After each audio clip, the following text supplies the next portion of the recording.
artisans, welcome back to this channel. This is Rochelle Rosenberg. So I've got the questions. How do I do my portraits? On point. Now is my time to shine. For example, how do I draw such kind of portraits, and how do I proportionize all of the paintings that I do, since I've been so very interested into self-portraits in pictures and even in art.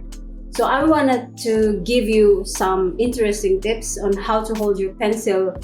For instance, you should hold it this way when you draw, and learn to rotate your hands, because it teaches you to adjust the basic circles or the basic shapes in starting to have a portrait.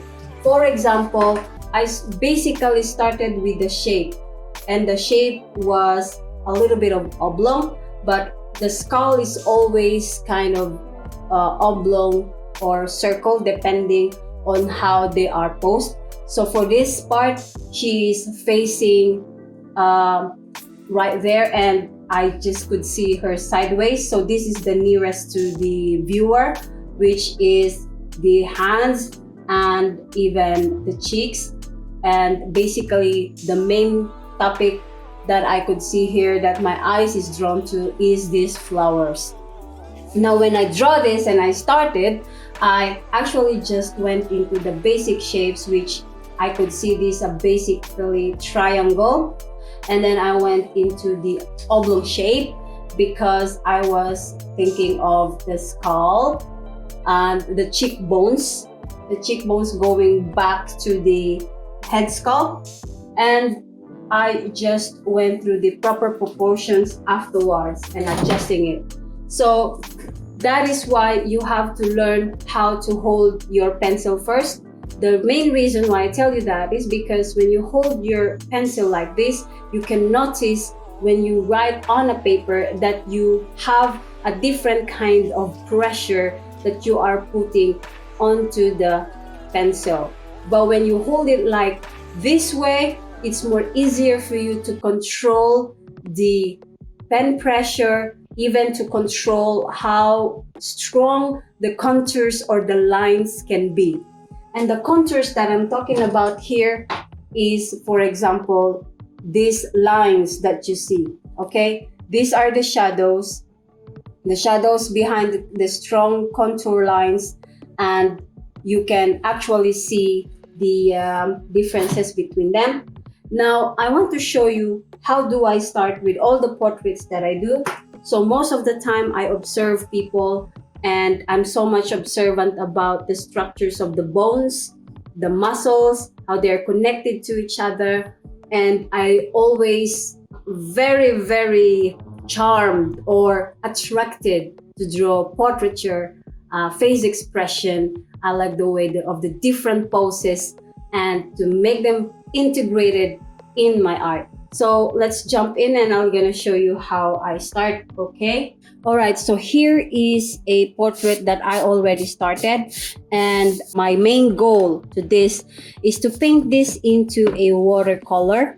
And I always draw in this way, where I want the cardboard or the plywood to be on the slight side, because the difference is if you are drawing with a flat surface, your proportions will not be right. It's either that you will draw the face a little bit longer, the body will be much more longer or probably wider, and then when you pull it upwards, the problem will be clear to your eyes, because your eyes will tell you exactly what's wrong with the painting or with the drawing. Now I want you to see this picture that I took in my photo studio. I always do all the portraits in according to the theme that I want, and I'm not so much concerned about the nakedness of the picture. It's not even naked. I have the clothes on, but I'm so much attracted to the posture, the differences of the shadows, how the light is integrated on every parts of the skin, how does the body reacts from the darkness to the light. And I always wanted to create a self-portrait that would a little bit longer. The body will be much more longer or probably wider. And then when you pull it upwards, the problem will be clear to your eyes, because your eyes will tell you exactly what's wrong with the painting or with the drawing.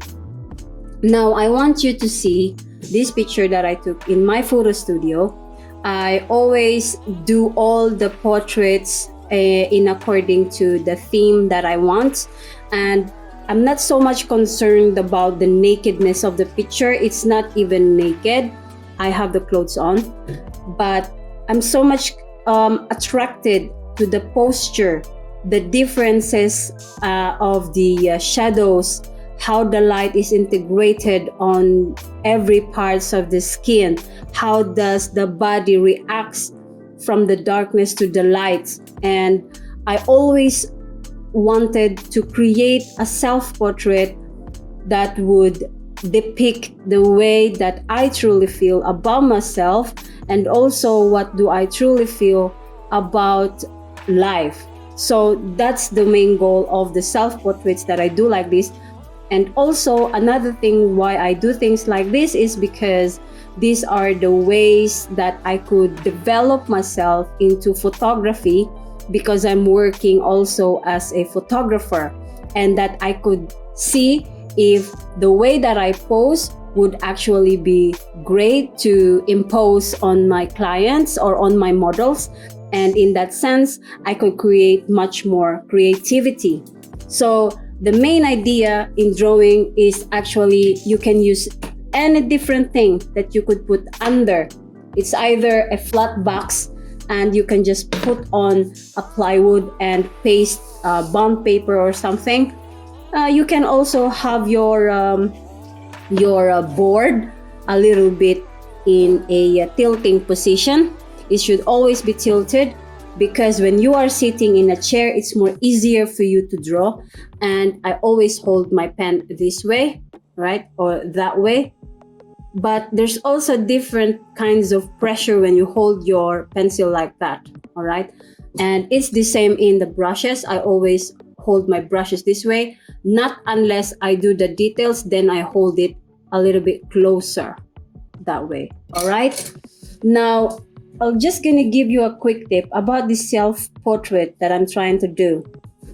So you can see it clearly from this portrait that I've made a lot of circles here, and you can see that they are tilted in different ways, and then there's a view of the bones.